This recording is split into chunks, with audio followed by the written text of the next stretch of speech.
The Best presents General and State Elections in Malaysian History.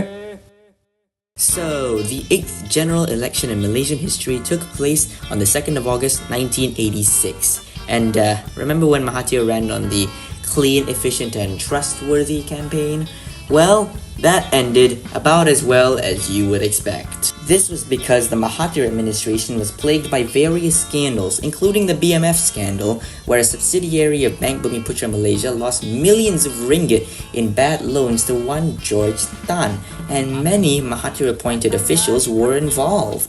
There was also the Pan-El scandal, where Pan Electric Industries suddenly collapsed in 1985.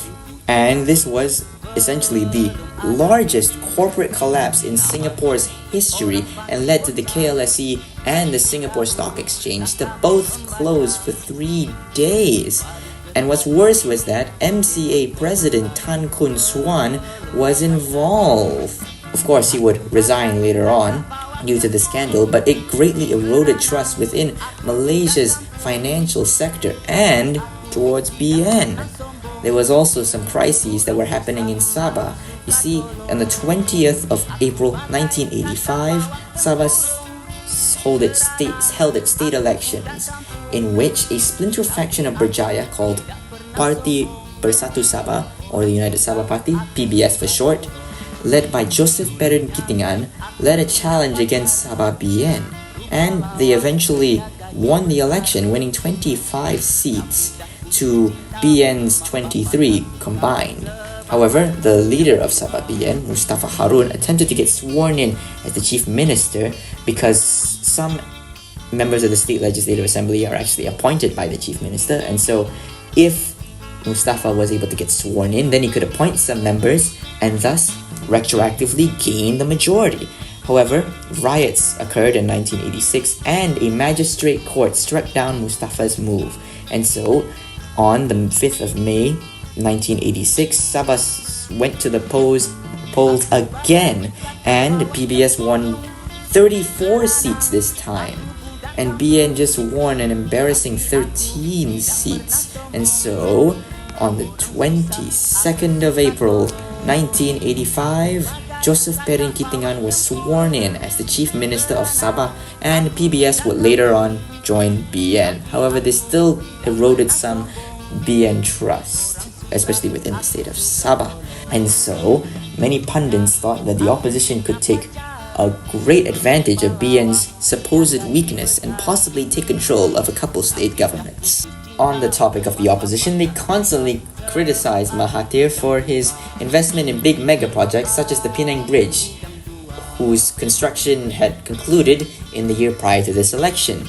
You see, they interpreted it as essentially throwing a bunch of money into a ditch, or well, a bridge, instead of investing it in other things and maybe even welfare. And so it kind of ruined Mahathir's image on the efficiency part, so he couldn't really bring any of his campaign promises. Oh, and another thing, the world recession had reached Malaysia, and Malaysia was now in a recession in itself in 1985. So that also hurt Mahathir. And this, coupled with Huli remaining in cabinet, made Musa Hitam resign as deputy prime minister. And so, this sent UMNO into disarray, and because of the president's legal challenges, MCA was also in disarray, and Gerakan demanded more seats. So now BN was essentially in disarray. This was a terrible situation for Mahathir and Barisan Nasional. However, they were able to scrap a DPM candidate, which was Ghaffar Baba, the former chief minister of Malacca and the former minister for rural development. However, the situation was just really looking bad for BN and Mahathir. However, the opposition may also be facing a tough time. So, PAS was going through a bit of a change in itself. You see, after the 1982 general elections, they were inspired by the Iranian Revolution of 1979, and a new faction of PAS called the Ulama faction took over. They were a more religious fundamentalist and Islamist group which pushed the party further to the right. However, it also took a few controversial positions. For example, it thought that, pop music went against Islamic culture, and they also tried to branch into the non-Malay vote. For example, They formed the opposition front, which was basically PAS and a few left-wing fringe non-Malay parties like the Workers' Party of Malaysia. And they also tried to make the Chinese Consultative Committee to help, advise them on what to do to get the Chinese vote.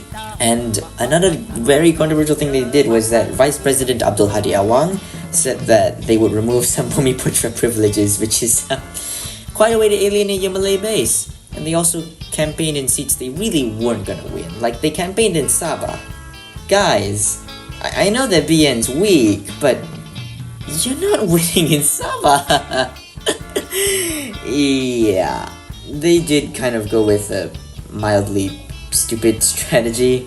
However, they were of course kind of in a winning position, but BN did try to hammer away at PAS because back in the day, PAS actually criticized UMNO for working with non-Malay parties, and now PAS itself was working with not only non-Malay parties but the most left-wing non-Malay parties.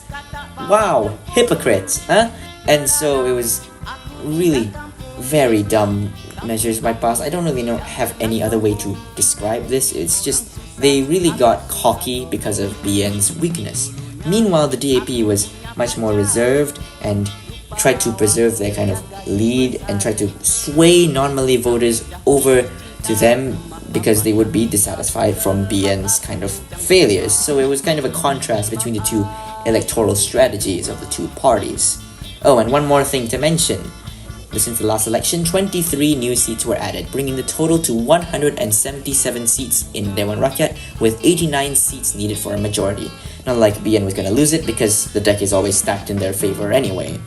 But of those 177 seats, BN contested in all of them, and PAS contested in 99 of them, DAP contested in 64, and there were 51 independents contesting 4 seats.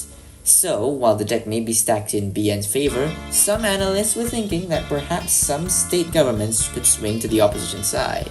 So let's see if they were right with the results.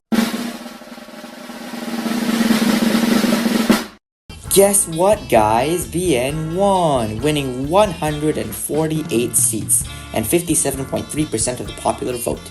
The DAP came in second with 24 seats and 21.1% of the popular vote. Meanwhile, PAS won 1 seat. Yep, you heard me right, 1. And 15.5% of the popular vote. And 4 independents won seats. This was the worst national electoral result for PAS since the election of 1955. And of course, most people don't count that election.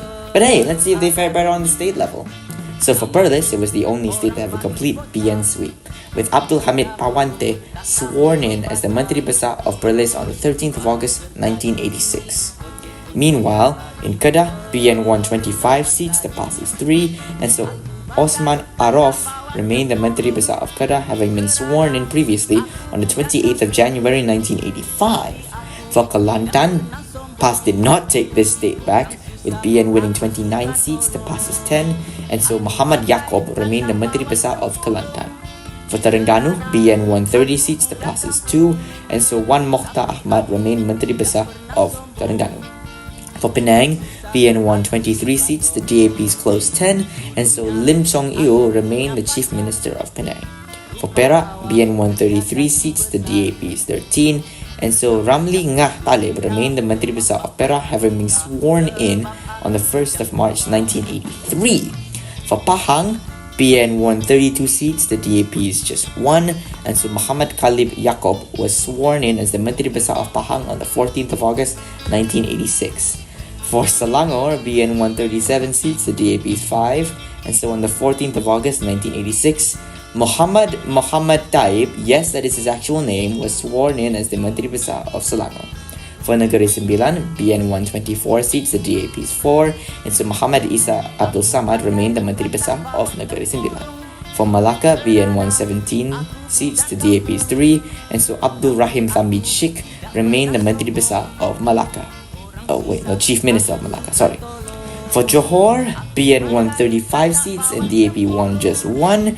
And so, on the 12th of August 1986, Muhyiddin Yassin was sworn in as the Menteri Besar of Johor. You may know him if, you follow the Malaysian political landscape. And of course, Sarawak will save for next time. You'll see why. So that was the 1986 election, what I believe to be a bit of a missed opportunity for the opposition, as if PAS had fared just a bit better, they could have taken the seat of Kelantan, and who knows, maybe due to the unholy alliance, DAP could have taken Penang as well. But we can only speculate. Meanwhile, Mahathir was just lucky to keep hold of all the states. And his weaker position for this election translated to a weaker position for an election that's coming up in a year. But hey, we're only going to be addressing that next time. See you guys!